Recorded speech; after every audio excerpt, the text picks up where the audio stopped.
करोड़ों की हाईवे की जमीन कोड़ियों में हथियाई बालड़ परिवार ने। न्यायालय को किया गुमराह, पुष्पेंद्र संचेती से मिलीभगत और सांठगांठ करके झूठे तथ्य पेश किए अदालत में।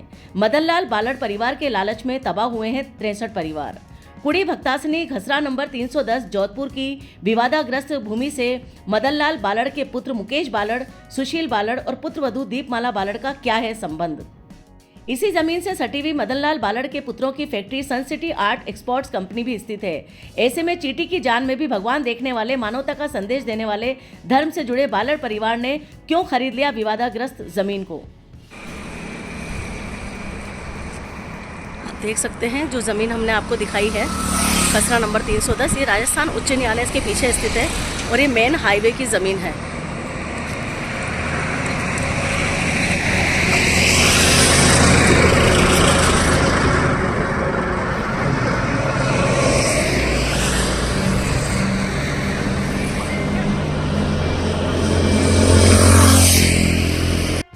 कोर्ट की अवमानना करके लगातार बालड़ परिवार अवैध निर्माण कर रहा है विवादित भूमि खसरा नंबर 310 पर, जो कि पाली हाईवे पर स्थित है और जिन पर 63 परिवारों का हक है। आइए उन 63 परिवारों में से कुछ परिवार से हम बातचीत करते हैं और जानते हैं कि आखिर बालड़ परिवार ने कितना जुल्म किया है इन 63 परिवारों पर। नमस्कार, इस वक्त तो हम खड़े हैं जोधपुर के पाली हाईवे पर। मैं आपका ध्यान दिलाना चाहूंगी कि पाली हाईवे का ये वो रोड है जहाँ पर राजस्थान उच्च न्यायालय का जोधपुर का बोर्ड लगा है और जोधपुर का जो उच्च न्यायालय है वो यहाँ पर मेरे बाईं ओर स्थित है। हम आपको एक बात बताना चाहेंगे कि जब से भाजपा सरकार आई है, भजन लाल शर्मा जो कि मुख्यमंत्री बने हैं, जो जमीन से जुड़े हुए हैं, उन्होंने जीरो टॉलरेंस भ्रष्टाचार की बात की है कि राजस्थान में जीरो टॉलरेंस होगा भ्रष्टाचार। और उस कंडीशन में हम आपको लगातार ऐसे भ्रष्टाचारों की कहानी सुना रहे हैं जहाँ पर आम आदमी पीड़ित है और आम आदमी का साथ देने के लिए अब किसी न किसी तरह से सरकार को सामने आना होगा। जैसा कि मेरे साथ यहाँ पर सर खड़े हैं, हम इनसे भी बात करेंगे कि पूरा मामला क्या है। और अभी एक बार मैं कहूँगी आपसे कि एक बार आप वो जगह दिखाएं जिस बारे में हम चर्चा करेंगे, जो कि खसरा नंबर 310 है और राजस्थान उच्च न्यायालय के आगे की तरफ स्थित है, पाली हाईवे की तरफ। एक बार आप जगह दिखाएं। ये जो जगह आपको दिख रही है ये पाली हाईवे पर स्थित है, राजस्थान उच्च न्यायालय के जस्ट आगे की जमीन है, मेन हाईवे की जमीन है और इसका खसरा नंबर 310 है। 18 बीघा 5 बिस्वा ये जमीन है। आखिरकार पूरा मामला क्या है हम इनसे जानते हैं। सर, आपका नाम बताएं। राजेश मेहता। राजेश मेहता जी, पूरा मामला क्या है, क्या वजह है कि आप इसके ऊपर मतलब इस जमीन से रिलेटेड मैटर में फंसे हुए हैं, क्या मैटर है? ये जमीन हमारे पिताजी श्री लक्ष्मीचंद जी मेहता और प्रेसर पार्टनर मिलकर खरीद की थी। इनमें से मतलब खातेदार ने डायरेक्ट हमारे नाम रजिस्ट्री कराई थी। कौन से सन में करवाई थी सर? 92 में। अच्छा। और 2006-4 में मुकेश बालड़ जो है ना, उन्होंने मिली भगत करके पुष्पेंद्र संचेती से खरीद की। मुकेश बालड़ कौन है, क्या है ये? मुकेश बालड़ एक जोधपुर के नामी अच्छे मतलब जैन परिवार से कहते हैं ना कि मदन लाल जी बालड़ के सुपुत्र हैं। अच्छा। जो ये ज़मीन है वो दीपमाला जो उनकी पुत्रवधू है सुशील बालड़ के मिसेस हैं, जो घर में ज्वेलरी का काम करते हैं। उन्होंने मिली भगत करके काफ़ी समय से हम 63 पार्टियाँ जो है 132 प्लॉट है इसमें करीब उन पे कब्जा कर रखा है। ये इनकी ज़मीन इसलिए कब्जा कर रखी है क्योंकि इनकी पुरानी फैक्ट्री जो है पास में सन सिटी एक्सपोर्ट हैंडीक्राफ्ट की है, वो उसके पास है, इसलिए उन्होंने कब्जा कर रखा है। तो कोर्ट में हम लोग भी लड़ते लड़ते हर जगह उन्होंने हम लोगों को दबा के हर बात जैसे भी कोई भी उन्होंने हमको मीटिंग के लिए बुलाया तो उन्होंने यही कहा कि हमारे पास तो पैसा है, ठीक है ना, कोर्ट है जो हमारी जेब में है, पुलिस है हमारी जेब में है, गुंडागर्दी है हमारी जेब में है, आप कब तक इस लड़ाई से लड़ोगे? सर, मैं जानना चाहूंगी जब आपने ये प्लॉट खरीदे, मतलब आपने जो पर्टिकुलर 370 जो खसरा नंबर है इसको खरीदा, 310 आपका खसरा नंबर है, इसको आपने खरीदा 132 प्लॉट थे। मैं आपसे जानना चाहूंगी आपने डायरेक्ट खातेदार से खरीदे थे या आपने चेन के थ्रू खरीदे थे? हमने डायरेक्ट खातेदार से। खातेदार का नाम क्या था सर? कालूराम प्रजापति। और उसने कालूराम प्रजापति ने कोर्ट में हमारे फेवर में गवाही भी दी के हमने जो प्लॉट, मेरी जो ज़मीन थी, हमने लक्ष्मी चंद जी वगैरह 63 पार्टियों के नाम रजिस्ट्री करा दी है। अच्छा, हमारे पास सब अच्छा, आपकी इस पर्टिकुलर जमीन की रजिस्ट्री भी आपके पास मौजूद हाँ है? जी, हमारे कौन से सन से है सर? 92 से। 92 से आपके पास रजिस्ट्री मौजूद है। उसके बावजूद इसमें मुकेश बालड़, जो कि उनके पिता का नाम आपने क्या बताया? मदन लाल जी बालड़ के जो पुत्र हैं, दोनों पुत्र आपने बताया, उनकी पुत्र वधू बताई, ये पार्टी इसमें कब उतरी? ये इसमें उतरी है 2004 में। तो इनको पहचान करने वाला कौन व्यक्ति रहा? इनको पहचान करने वाला जैसे पुरुषोत्तम संचेती मिल के लेके आया था इनको। अच्छा, वो एक दलाल है, अच्छा, ठीक है ना। ओके। वो प्रॉपर्टी का काम करता है। ओके। प्रॉपर्टी इसने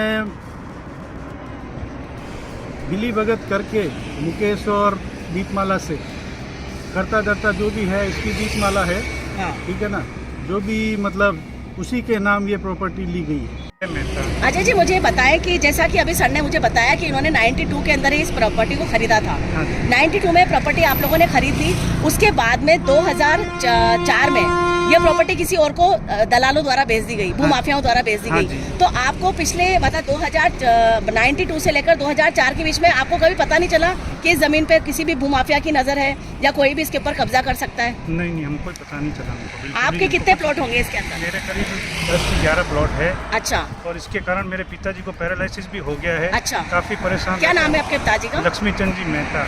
लक्ष्मी चंद जी मेहता जी को इसके टेंशन की वजह से पैरालिसिस हो गया है। ओके, तो सर मुझे बताएं कि 2004 में जब ये प्रॉपर्टी किसी को बेची गई तो क्या आपने कभी अखबार में या किसी प्रतिष्ठित जो बड़े अखबार होते हैं उनके अंदर कोई ऐसी खबर पड़ी थी कि ये जमीन बेची जा रही है? नहीं, 310 जो आपकी है खसरा नंबर, हमको कुछ भी मालूम नहीं चलने दिया। मतलब हम ये कह सकते हैं कि 92 में आपकी रजिस्ट्रियाँ हो गई थी लगभग 132 प्लॉट्स के ऊपर। आप लोग कितने लोग थे टोटल? हम करीब 64 लोग थे। 64 लोग थे। तो 64 लोगों की रजिस्ट्रियाँ होने के बावजूद कालूराम ने जिस आपको 64 लोगों को ये प्रॉपर्टी बेच दी थी, उसके बाद पुष्पेंद्र संचेती ने फर्जीवाड़ा करके रजिस्ट्री करी दोबारा से। हाँ जी। और ये किसको बेची? मुकेश बालड़ को। और उसकी दीपमाला सिंह के नाम से उन्होंने रजिस्ट्री करवाई। और मदन लाल जी बालड़ इनके पिता हैं। तो मदन लाल जी बालड़ से कभी आपने संपर्क करने की कोशिश की इससे संबंधित? मदन जी बालड़ से तो नहीं है, इनके लड़के आए थे हमारे पास। हाँ। कि हमको आप 20 लाख रुपए दे देते हैं, आप ये प्रॉपर्टी छोड़ दो। अच्छा, हमने मना कर दिया, ये 20 लाख में प्रॉपर्टी हमारी भी नहीं है, काफी जनों की है, 20 लाख में कुछ नहीं होना। तो सर आप लोग कोर्ट में नहीं गए इसके खिलाफ? हमने कोर्ट में स्टे लगाया हुआ है। इन्होंने कुछ हॉल कौन बनाने से सन में लगाया सर? ये 2010 में। 2010 में आपने स्टे लगाया, लेकिन आपको विवाद तो 2004 में ही शुरू हो गया था। हाँ, हमने लगाया, कोर्ट में हमारी सुनवाई नहीं हो रही थी। अच्छा, 2004 से आप लोग कोर्ट चले गए हाँ। थे। 2004 में ही प्रॉपर्टी पे कब्जा हुआ। हाँ। और 2004 में आप कोर्ट में चले गए। हाँ। और 2010 निकल गया। अभी क्या 2024 में क्या पोजीशन है इसके सर? बावजूद भी ये इन्होंने अभी पिछले स्टे कब लगाया सर? 2010 में स्टे लग गया। आज हम 14 साल बाद खड़े हैं, 2024 में हम खड़े हैं। उस कंडीशन में 14 साल में क्या क्या परिवर्तन इस जमीन पर आए? इन्होंने एक तो 2 बिल्डिंगें बना दी। अच्छा, अभी और कंस्ट्रक्शन बनाने की कोशिश की थी, तो हम कुड़ी थाने में गए थे। वहाँ से कुछ कांस्टेबल को लेके आए थे इनकी फैक्ट्री में, वो काम बंद करवाया था। उसकी हमारे पास वीडियो है। तो आप देख सकते हैं कि यहाँ पर जो पीड़ित हैं वो 63 लोग हैं। 132 प्लॉट उन्हें बेचे गए थे स्वयं खातेदार द्वारा, यानी कोई चेन मौजूद नहीं थी। ये चेन के द्वारा नहीं, डायरेक्ट खातेदार से खरीदी हुई जमीन है, जिसमें तीसरा पार्ट कब पैदा हुआ इन पीड़ितों को पता नहीं है। तीसरी बात यह है कि जब 1992 में जब इन्होंने इसको खरीद लिया था, तो उसके बाद में 2004 में भूमाफिया के द्वारा, जो कि पुष्पेंद्र संचेती हैं, उनके द्वारा 2004 में रजिस्ट्री कर दी गई मुकेश बालड़, मदन लाल जी बालड़ के पुत्र और उनके पुत्र वधू दीपमाला सुशील पुत्र के नाम। यानी हम कह सकते हैं कि एक ही रजिस्ट्री, एक ही जमीन पर इतनी सारी रजिस्ट्रियाँ जेडीए के द्वारा संभव कैसे हो सकती है? सबसे बड़ी चीज़ है कि कोई भी रजिस्ट्री जब होती है तो उसके लिए विज्ञप्ति जारी होती है, प्रतिष्ठित अखबार में वो विज्ञप्ति जारी होनी चाहिए, सार्वजनिक सूचना जारी होती है। लेकिन जैसा कि पीड़ितों ने बताया कि कोई सार्वजनिक सूचना भी उनको नहीं मिली। आगे हम बात करेंगे संबंधित पक्ष से कि आखिरकार वो पक्ष अपना क्या पक्ष रखना चाहता है। इस ज़मीन के मामले में, खसरा नंबर 310 के मामले में जो फ्रॉड हुआ है, उसमें आप देख सकते हैं राजेश जी के पिता भी यहाँ पर मौजूद हैं, लक्ष्मी चंद जी मेहता, और इनका भी कहना है कि इनके साथ में भी फ्रॉड हुआ है। तो आप समझ सकते हैं एक सीनियर सिटीजन के साथ में भी फ्रॉड हुआ है और अभी तक इसका कोई सॉल्यूशन नहीं निकला। आइए जानते हैं उनसे कि वो क्या कहना चाहते हैं। नमस्कार सर। सर, आपके जो ज़मीन का जो मैटर चल रहा है 310 खसरा नंबर, उस बारे में आप क्या कहना चाहेंगे सर? ज़मीन हमारी है, हमने खरीदी हुई है। उसको लड़ते लड़ते हम बीमार। आपकी जो तबीयत खराब हुई है, जो आपको पैरालिसिस अटैक आया, वो किस वजह से आया सर? ये ज़मीन को लड़ते लड़ते ही आ गया। अच्छा, तो कितना समय हो गया सर इस आपकी इस स्वास्थ्य को गिरे हुए इस तरह से? 7 साल हो गए। 7 साल हो गए और 7 साल से आपको न्याय भी नहीं मिला है अभी तक। ओके, राजेश जी आप कुछ कहना चाहेंगे, जैसा कि हम जानना चाहेंगे कि जैसे मैडम कि हम इस ज़मीन के चक्कर में अभी हमारा रिसेंटली मकान भी बिका है, ठीक है ना, और शोरूम भी था हमारा, वो भी बिक चुका है। कारण क्या रहा बिकने का? कारण यही रहा कि हम लोग पैसे लगाते कभी वकील को, कभी चक्कर काटते, कभी किसी को खिलाओ, कभी किसी को। लगभग ऐसे- आपको फाइट करते हुए 2004 से लेकर आज मतलब 20 साल हो चुके हैं। हाँ। 20 साल से आपको कोई सॉल्यूशन नहीं मिल पाया है। मतलब आना तो दूर, हमारा उल्टा जो था वो भी चला गया है। ओके, तो आपका पूरा परिवार कहाँ निवास करता है सर? अभी हम लोग किराए के मकान में निवास कर रहे हैं, पहले खुद का मकान था हमारा, ओके ठीक है ना। अभी हम लोग 5वीं रोड पर निवास कर रहे हैं किराए के मकान। सर एक बात जानना चाहेंगे, जब इसका स्टे आया 2010 में और उसके बाद में आपने बताया कि इसमें कंस्ट्रक्शन फिर भी चालू रहा, मुकेश बालड़ जो कि मदनलाल जी बालड़ के पुत्र हैं और सुशील बालड़, दीपमाला बालड़ जो इसके फर्जी मतलब वो रजिस्ट्री धारक हैं, इन लोगों ने जब कंस्ट्रक्शन किया तो आपने पुलिस में शिकायत की, तो आपको कैसा रेस्पॉन्स मिला सर? पुलिस से हमें पूरा की पूरा पॉजिटिव रेस्पॉन्स। कौन सा थाना लगता है सर? कुड़ी थाना लगता है। कौन सा? कुड़ी थाना। अच्छा ठीक कुड़ी है। बत्तासनी थाना। अच्छा कुड़ी वो बता। उन्होंने अपने मेरे साथ 4 बंदे भेजे कि भैया इनके साथ जाओ, वो हमारे साथ आए, अंदर गए हम लोग, तो उसके जो मैनेजर हैं मिस्टर वीरेंद्र जी, वीरेंद्र, उन्होंने हमें रोकने की कोशिश की। ओके, फिर हम लोगों ने वीडियोग्राफी की, जो वो कंस्ट्रक्शन कर रहे थे, तो वो भी मोबाइल नीचे फेंक दिया उन्होंने, अच्छा ठीक है ना। फिर पुलिस वालों ने वो काम रुकवाया, उनको सरासर मना किया कि मतलब भैया पुलिस आगे के आप काम सामने नहीं आपके साथ हाथापाई भी हुई? पुलिस के सामने हाथापाई मतलब मोबाइल। मोबाइल छीनने वाली, हाँ ठीक है। उसके बाद में क्या रहा, काम रुक गया या काम अभी भी अंदर भीतर चालू है? अब 1-2 बार तो हम आए तब तक तो रुका हुआ था, अभी आज की तारीख में भी रुका हुआ है। अच्छा, कब की बात है सर ये लगभग? ये लगभग अगस्त की बात है। अगस्त 2023 की। यानी आप न्यायालय को क्या संदेश देना चाहेंगे, न्यायालय से क्या गुहार लगाना चाहेंगे आप? न्यायालय को यही संदेश देना चाहूँगा कि आदमी की पीढ़ियाँ खत्म हो जाए, ऐसा न्यायालय हम लोगों को भी नहीं चाहिए। जितना जल्दी से जल्दी हो, बस न्याय होना चाहिए। ये नहीं है कि हमारी है तो हमको दो, उसकी है तो उसको दो। मतलब कुल मिला के फैसला आना चाहिए। आना चाहिए। बड़े लोगों का जो चल रहा है ना, फैसला नहीं होने पैसा देंगे, देके हम फैसला हमारे पक्ष में ही होगा। जी। हम चाहते हैं फैसला हमारे पक्ष में हो, हम पीड़ित हैं। वो कहता है हमारे पास 5,000 करोड़ रुपए